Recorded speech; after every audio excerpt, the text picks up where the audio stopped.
Et si la démocratie n'était pas la solution, mais le symptôme? Le symptôme d'un monde en perte de sens, où l'homme livré à lui-même confond liberté avec vide existentiel et souveraineté avec illusion collective. Derrière les façades rassurantes du progrès et des droits se cache une réalité plus trouble, celle d'un système qui séduit pour mieux endormir, qui promet l'émancipation mais cultive la dépendance. Dans ce tumulte idéologique, le musulman ne peut se permettre de marcher les yeux fermés. Il ne peut confondre les normes d'Allah avec les normes changeantes des hommes. Là où la démocratie moderne glorifie le désir individuel, l'islam rappelle la soumission à une vérité transcendante. Là où elle promet une liberté sans bornes, l'islam appelle à une liberté intérieure, celle de l'âme affranchie des passions et soumise à son créateur. Il est temps de regarder ce système avec lucidité, non plus comme un idéal indiscutable, mais comme un produit historique fragile et contestable. Car ce n'est ni la majorité, ni le bruit des urnes qui définissent le vrai, mais la lumière de la révélation.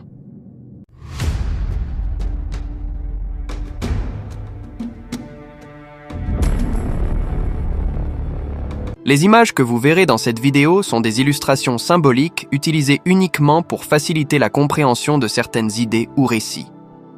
Elles ne représentent en aucun cas les prophètes, les compagnons, ni les pieux prédécesseurs. Conformément à la sunna authentique, il est interdit en islam de représenter ces figures nobles, que ce soit par des dessins, des images ou toute autre forme visuelle.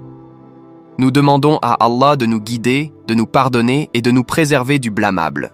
وَإِذْ قَالَ اللَّهُ يَا عِيسَى ابْنَ مَرْيَمَ أَأَنْتَ قُلْتَ لِلنَّاسِ اتَّخِذُونِي وَأُمِّيَ إِلَٰهَيْنِ مِن دُونِ اللَّهِ قَالَ سُبْحَانَكَ مَا يَكُونُ لِي أَنْ أَقُولَ مَا لَيْسَ لِي بِحَقٍّ إن كنت قلته فقد علمته تعلم ما في نفسي ولا أعلم ما في نفسك إنك أنت علام الغيوب.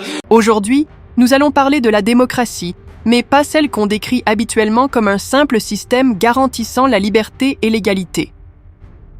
En réalité, la démocratie moderne repose sur une liberté dans toutes ses formes, parfois même dans ses pratiques les plus extrêmes. Cette liberté n'est pas juste un principe parmi d'autres, elle est la condition fondamentale qui maintient le système en place. Cette liberté permet au peuple de plonger dans ses passions les plus aveugles et dans le désir de satisfaire des besoins souvent artificiels, voire obsessionnels. Sans cette liberté étendue, le peuple redeviendrait vite un élément difficile à contrôler dans un système qui repose sur la coercition. Ce point avait déjà été pressenti par Benjamin Constant, qui avertissait que le plus grand danger de la liberté moderne est que, trop absorbés par la jouissance de notre indépendance privée et par la poursuite de nos intérêts personnels, nous abandonnions trop facilement notre droit de participer au pouvoir politique. Et c'est exactement ce que les détenteurs de l'autorité souhaitent. Nous éviter toute peine, excepté celle d'obéir et de payer. On voit donc que ces droits et libertés sans limite, garantis par les démocraties, ne cessent de croître, même quand les mythes qui fondèrent la démocratie s'affaiblissent. Mais attention, ces libertés sont souvent celles qui abaissent l'homme à un niveau proche de sa condition animale, ce qu'on appelle ici sa condition immanente. Elles ne sont pas des libertés transcendantes qui élèveraient sa conscience ou sa dignité. Goethe avait raison de dire que « personne n'est plus esclave que celui qui se croit libre sans l'être ». Et cela devient encore plus vrai quand on devient l'esclave de certaines de ses libertés. C'est dans cette logique que nos sociétés occidentales post-démocratiques évoluent vers une hyper-permissivité extrême. Mais cette expansion des libertés n'est pas un signe de véritable libération. Au contraire, elle marque le jusqu'au-boutisme suicidaire de la religion-démocratie. Cette idée n'est pas nouvelle. L'économiste écossais Alexander Fraser Tyler avait déjà expliqué, par une démonstration économique, que la démocratie ne peut pas durer éternellement. Elle survit jusqu'au moment où les électeurs découvrent qu'ils peuvent voter pour des dirigeants qui leur promettent des largesses financées par le trésor public. Dès ce moment, la majorité élit systématiquement les candidats qui promettent le plus de cadeaux payés par les fonds publics, ce qui conduit la démocratie à s'effondrer sous le poids d'une politique fiscale incontrôlée. Ces largesses rappellent les fameux pains et jeux, panem et circenses, donnés à la plèbe romaine par les autorités pour la calmer. Aujourd'hui, ce phénomène prend une forme plus insidieuse, qu'on appelle le tititainment, un terme créé par des technocrates pour décrire comment une très petite élite, à peine 1% de la population, contrôle les leviers économiques, culturels et politiques. Cette élite s'appuie sur environ 20% de personnes dont la fonction et la formation garantissent le fonctionnement du système. Les 80% restants, qui élisent cette élite, ne reçoivent qu'un dosage calibré entre divertissement abrutissant et alimentation suffisante pour les maintenir dociles. Ainsi, le champ réel de la démocratie est réduit à la simple gestion quotidienne des conséquences inévitables de cette fatalité. Idéologiquement et culturellement, cela se traduit par un appauvrissement massif des populations, visible notamment dans l'abêtissement télévisuel ou d'autres formes similaires. Jacques Ellul, dans son ouvrage L'illusion politique, qualifiait déjà ce système démocratique de « civilisation des loisirs ». En effet, il n'est pas dans l'intérêt de la démocratie d'élever les consciences ou l'intellect du peuple, le démos, mais au contraire de les maintenir à un niveau minimal. Hannah Arendt partageait ce constat en affirmant que la société de masse ne veut pas la culture, mais les loisirs. En résumé, la démocratie ne démocratise que l'inculture, ou au mieux, une vulgarisation aseptisée d'un savoir standard, prêt à être consommé sans risque d'être utilisé comme arme contre le système. Et ces auteurs écrivaient cela il y a plus de 50 ans, sans imaginer à quel point notre démocratie actuelle, avec sa télé-réalité et sa télé-poubelle, allait dégrader encore plus la situation. Aujourd'hui, le système démocratique utilise la notion de liberté uniquement dans une optique consumériste et hédoniste, comme un moyen de contrôle des individus. Jacques Ellul résume parfaitement cette idée. La démocratie n'est plus un moyen de contrôler le pouvoir, mais d'encadrer les masses. En parallèle, la déchristianisation, la perte des valeurs, le déclin de la famille, la dissolution des mœurs et l'individualisme, tous liés à la sécularisation, ont fait tomber toutes les barrières qui pouvaient entraver l'homme.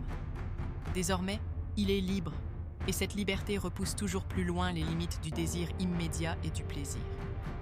L'État démocratique protège cette liberté-là en priorité. Mais si un citoyen se sert de sa liberté pour remettre en cause le système dans son intégrité, alors il s'expose à des risques, parfois graves. Ces risques sont d'autant plus importants que la qualité de ses critiques et son influence sont fortes. Le pouvoir démocratique, comme le disait Tocqueville, aime que les citoyens se réjouissent pourvu qu'ils ne songent qu'à se réjouir. On comprend donc que cette liberté est en réalité une arme massive et invisible de manipulation au sein de la démocratie. Lorsqu'elle est associée à d'autres principes comme l'égalité, sa force de contrôle est démultipliée. Platon, en analysant la démocratie, avait déjà prévenu qu'elle est le système le plus agréable, mais aussi anarchique et confus.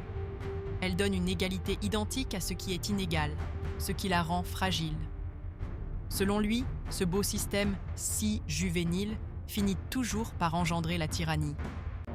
Trop de liberté aboutit à plus de servitude, tant pour l'individu que pour l'État. C'est pourquoi, dans ce système, l'oligarchie issue des urnes, cette nouvelle noblesse née de la souveraineté populaire, doit se contenter d'utiliser un vocabulaire sacralisé, de soigner ses apparences et d'alterner démagogie et populisme pour maintenir l'illusion de la liberté et de l'égalité. Avant même que le concept de tititainment ne soit inventé, cette vision aristocratique de la démocratie habitait déjà les pères fondateurs. Thomas Jefferson, par exemple, affirmait « Il y a une aristocratie naturelle, fondée sur le talent et la vertu, qui semble destinée au gouvernement des sociétés. La meilleure forme politique est celle qui choisit avec soin ces aristocrates naturels et les fait entrer au gouvernement. » Robespierre et Rousseau partageaient eux aussi cette idée qu'une élite seule peut et doit comprendre les responsabilités du pouvoir et décider pour le bien de tous. Une conception qui va clairement à l'encontre des principes démocratiques de participation populaire. Finalement, John Adams, ancien président des États-Unis, disait « L'idée que le peuple est le meilleur gardien de sa liberté est fausse.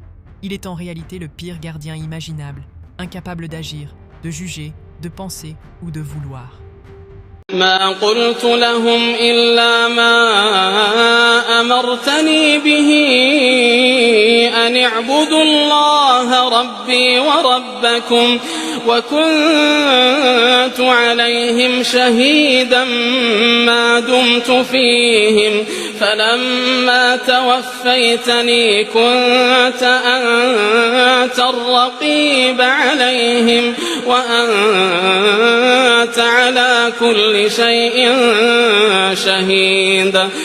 Derrière le voile d'égalité et de liberté, la démocratie cache toujours le pouvoir d'une petite élite qui manipule les masses, uniformise la société et transforme les citoyens en individus sans personnalité, bien loin des idéaux qu'elle prétend défendre. Dans toutes les sociétés, qu'elles soient démocratiques ou non, c'est toujours une élite, une minorité, qui détient le vrai pouvoir politique. Le sociologue italien Vilfredo Pareto l'a bien montré.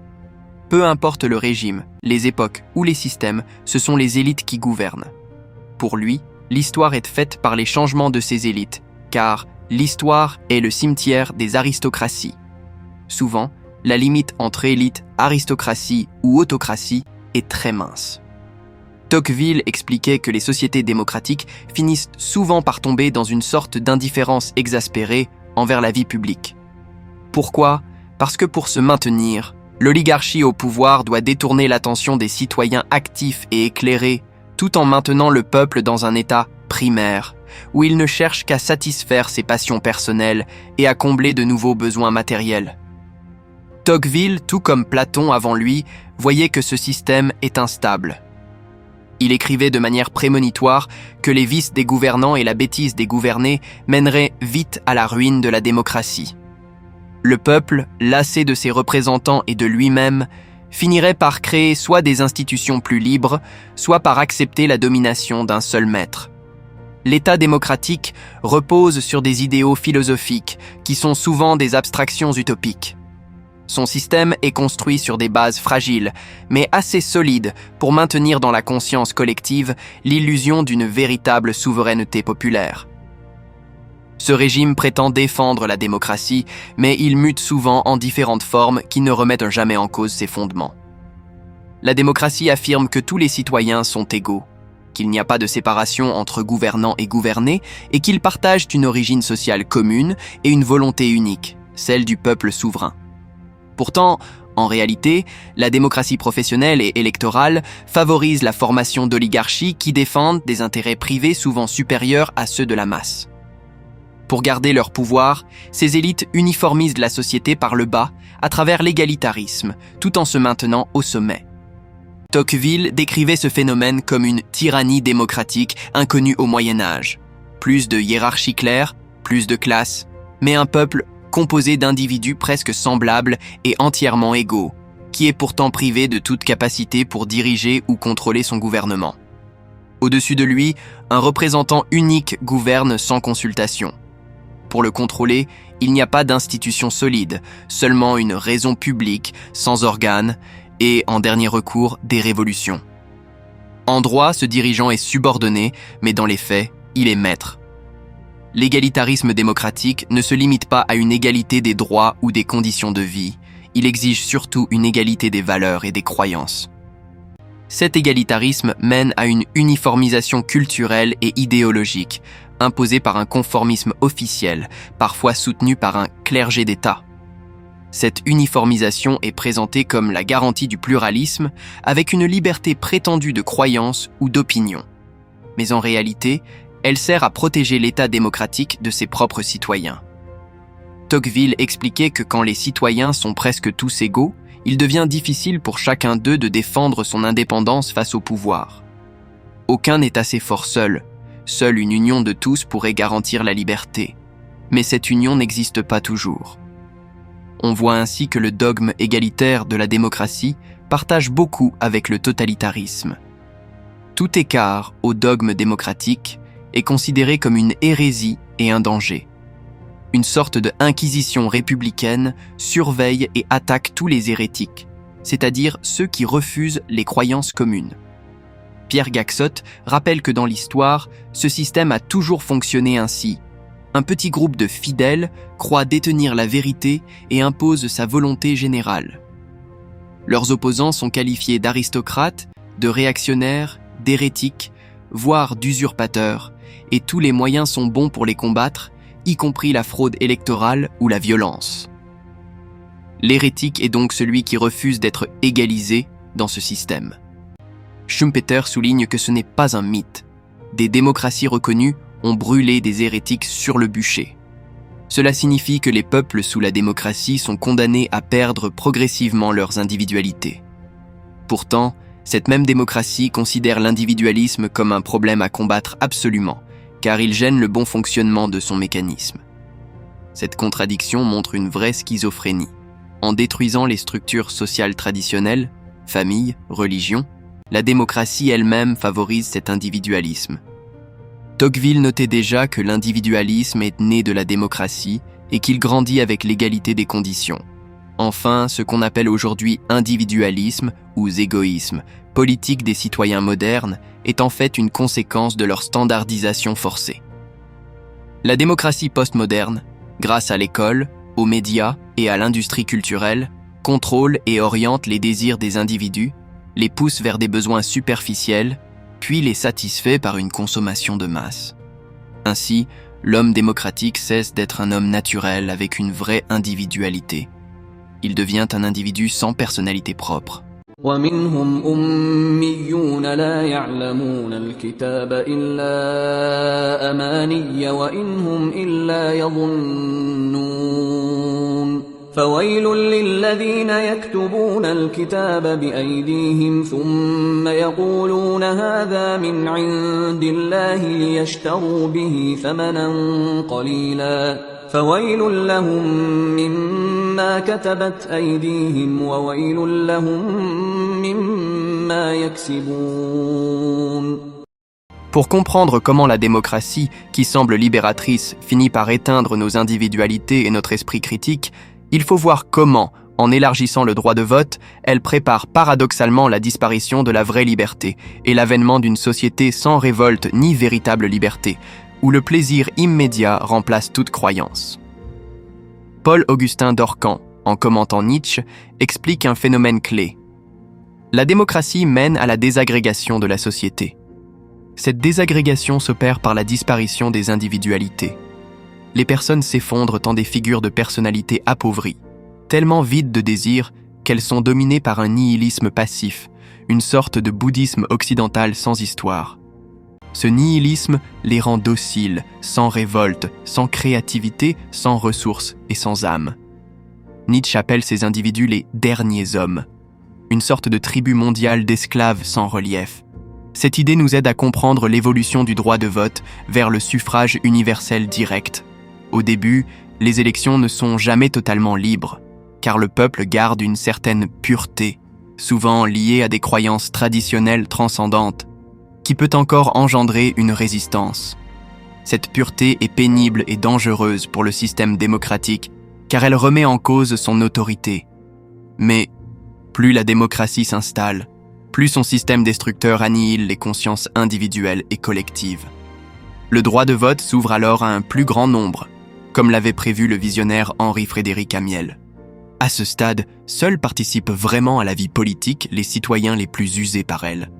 Paradoxalement, cela accélère l'effondrement du vrai sens du politikos, cette nature politique innée de l'homme. Joseph Schumpeter note que le citoyen typique, lorsqu'il s'engage en politique, régresse intellectuellement.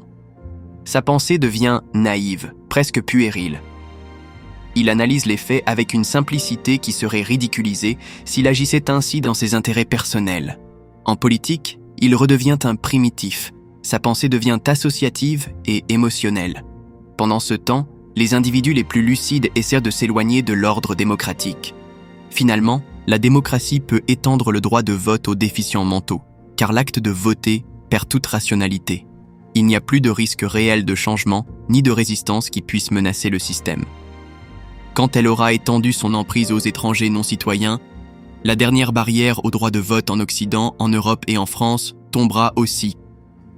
Ce processus de déconstruction intellectuelle, psychologique et sociale rend paradoxalement les individus aptes à être gouvernés par la démocratie. Aristote avait déjà dit que « est citoyen quelqu'un qui est capable de gouverner et d'être gouverné ».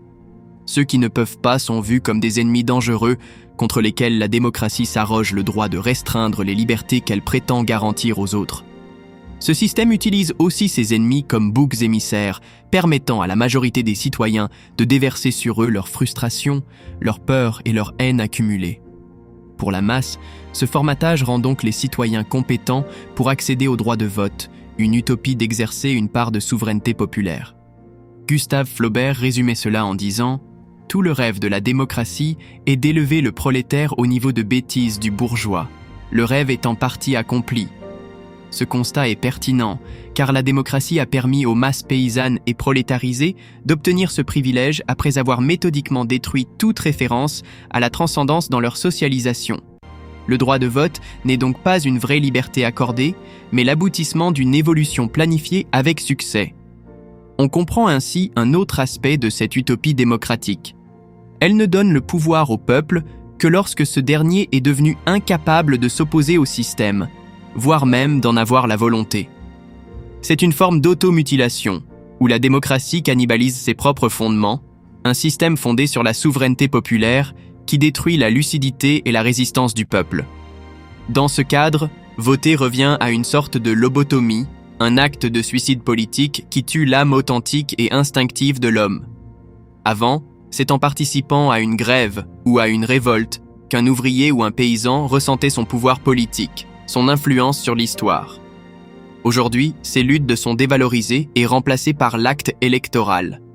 Le suffrage universel a mis fin à l'ère des révolutions, comme le disait le slogan de 1848. Mais, avec l'évolution actuelle du système démocratique et surtout de son corollaire, le marché mondial, beaucoup des luttes politiques citées deviennent vaines. Le marché global, fruit du libéralisme économique, a acquis une indépendance politique internationale.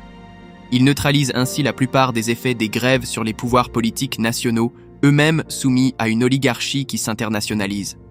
Cette démocratisation mondiale du marché n'a pourtant pas les mêmes effets partout. Même les sociétés occidentales, malgré leur longue domestication par le marché, ressentent un profond malaise. On peut facilement imaginer que les populations empêchées d'accéder à leur propre modernité vivent un basculement encore plus violent. Ainsi, la démocratie cannibale et son insatiable ventre, le marché, attaquent les autres systèmes, sociétés et cultures encore existants sur la planète. Et plus elle s'éloigne de son origine occidentale, plus elle devient impitoyable. L'aboutissement de cette utopie démocratique sera la fin même de la faculté à croire. Ce sera l'étape ultime de la déshumanisation, où la transcendance sera remplacée par une immanence vide, une vie qui ne cherche plus qu'à vivre pour vivre. Dans cette optique, on comprend aussi sa liaison avec l'ultra-relativisme, l'humanisme matérialiste et l'athéisme. L'écrivain franco-tchèque Milan Kundera décrit une société future imaginaire où personne ne croit plus en Dieu, en la vérité ou en la nature des choses. Dans cette utopie, personne ne pense qu'il existe quelque chose de plus réel que le plaisir ou la douleur, ni qu'il y ait un devoir qui transcende la recherche du bonheur. وَإِنَّ مِنْهُمْ لَفَرِيقًا يَلْوُونَ أَلْسِنَتَهُمْ بِالْكِتَابِ لِتَحْسَبُوهُ مِنَ الْكِتَابِ وَمَا هُوَ مِنَ الْكِتَابِ وَيَقُولُونَ هُوَ مِنْ عِنْدِ اللَّهِ وَمَا هُوَ مِنْ عِنْدِ اللَّهِ وَيَقُولُونَ عَلَى اللَّهِ الْكَذِبَ وَهُمْ يَعْلَمُونَ. Et si le vrai danger, ce n'était pas la fin de la démocratie, mais sa survie dans une forme qui efface ce qui fait de nous des êtres humains? Aujourd'hui, notre démocratie, celle de notre monde techno-industriel, pourrait bien être la première démocratie dite post-humaine. En effet, ces idées progressistes ont placé l'homme presque au rang de divinité, en glorifiant toutes ses qualités. Mais c'est cette même idée qui commence à le déshumaniser. Chateaubriand l'avait déjà pressenti dans ses Mémoires d'outre-tombe. Il disait que la population humaine allait sans doute grandir, mais que l'homme lui-même risquait de diminuer. Certaines facultés importantes comme le génie, l'imagination, la poésie ou les arts pourraient disparaître. Selon lui, la société deviendrait comme une ruche où chaque individu ne serait plus qu'une abeille, un simple rouage dans la machine, un atome dans un système organisé. Dans cette démocratie postmoderne, de nombreuses forces complexes agissent pour détruire peu à peu l'humanité de l'homme. Sous couvert d'autonomie et de liberté, l'homme abandonne ses qualités humaines pour adopter des défauts encore plus déshumanisants. Sigmund Freud, en étudiant la psychanalyse, s'est demandé pourquoi les animaux ne développent pas de lutte semblable à celle des humains pour construire des civilisations. Pourtant, il reconnaissait que certaines espèces, comme les abeilles, les fourmis ou les termites, avaient donc construit des sociétés très organisées, avec des règles et une répartition des tâches. Mais malgré cela, nous sentons que nous ne serions pas heureux dans ces sociétés d'insectes car elles limitent trop notre liberté. Aujourd'hui, la démocratie ressemble à ces sociétés d'insectes. La vie de l'homme se résume à naître, travailler, produire, obéir, puis mourir. Il devient un simple rouage, soutenu par des distractions et des stimulants qui renforcent cette organisation mécanique. Malgré ses prétentions progressistes, la démocratie ne fait pas que protéger la liberté. Elle pousse les hommes à perdre peu à peu leur capacité à penser, ressentir et agir par eux-mêmes. Ils deviennent progressivement moins humains. Face à cette situation, la seule solution est de se réveiller, de sortir de la masse, de la mystique et des superstitions que la démocratie impose comme un dogme. Ce réveil est nécessaire pour sortir de l'état comateux et de l'apathie sociale où le système maintient les populations. Ce processus de dégradation sociale vise à infantiliser les citoyens en anesthésiant leur conscience collective. Il détruit leur volonté politique authentique, changer ou résister, pour les transformer en désirs consuméristes, hédonistes et individualistes, qui ne mènent qu'à une insatisfaction permanente.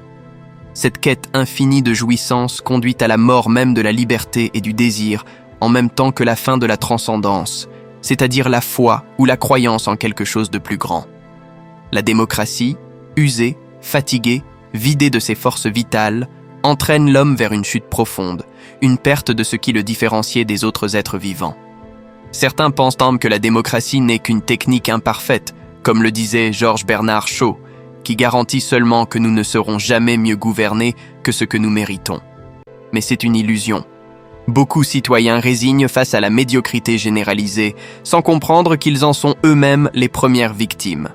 Ainsi, ce système démocratique est une illusion puissante qui maintient le peuple dans l'insatisfaction, sans qu'il comprenne que la source de sa souffrance vient de ses propres règles. Il n'a ni le pouvoir ni le désir de s'y opposer, car il craint de perdre ses acquis, qui sont en réalité comme une première dose gratuite de drogue offerte par un dealer. On comprend alors mieux la situation paradoxale des démocraties modernes, comme l'expliquait l'historien Guglielmo Ferrero. Les gouvernements démocratiques osent souvent faire le contraire de ce que le peuple veut. C'est précisément là où le peuple gouverne qu'il est le plus souvent irrité contre le gouvernement, donc contre lui-même. ما كان لبشر أن يؤتيه الله الكتاب والحكم والنبوة ثم يقول للناس كونوا عبادا لي من دون الله ولكن كونوا ربانيين بما كنتم تعلمون الكتاب وبما كنتم تدرسون ولا يأمركم أن تتخذوا الملائكة والنبيين أربابا أيأمركم بالكفر بعد إذ أنتم مسلمون وإذ أخذ الله ميثاق النبيين لما آتيتكم من كتاب وحكمة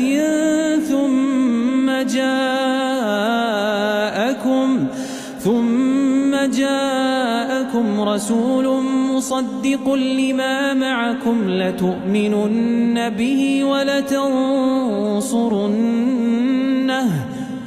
قال أأقررتم وأخذتم على ذلكم إصري قالوا أقررنا قال فاشهدوا وأنا معكم من الشاهدين فمن تولى بعد ذلك فأولئك هم الفاسقون أفغير دين الله يبغون وله أسلم من في السماوات والأرض